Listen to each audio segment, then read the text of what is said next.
Jalup kocha mar tim mar Ulinzi Sharks Nixon Oyaro ero ne gin gi nyalo mar kawo kombe mar tuke mag handball lig maduong' mar Wakeni pachoka nyadidek ka oluore.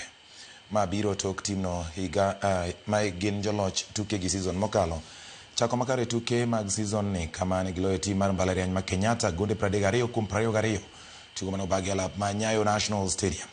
Ulinzi Sharks biro bedo gi piem mar tipo e kindgi kod tim mar Nairobi Water mabende noyudo loch ewi kindgi kod tim mar Kenyatta University gonde 31-25. Joloch mag Ulinzi kata ma Ulinzi pod biro keto geno margi kuom jotugi ma season mokalo pod gin godo tok rem nyiewo jatugo mora e season ni.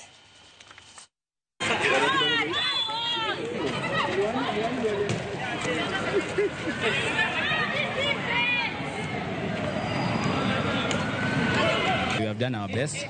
Hiyo range ukiangalia imekuwa range ya bao 10. Last season walitupiga na 12. So ni plus kwetu, at least we have come karibu nao kidogo. Tunajua mechi zenye ziko mbele yetu ni ngumu, but tutajikakamua. Na leo tunashukuru Mungu tumewin game ya kwanza, which is very important to us because we are champs. Ile kitu pia tumeenda vizuri, manake mbele tulianza na mbao mingi. So kukava hiyo haingekuwa rahisi. Ndio pia imetuokoa. Defense ndio tulikuwa tukishughulikia sana. Tukiendelea tukishaona matimu vile zinacheza, from there ndo tutajua nini tunatrainia sasa.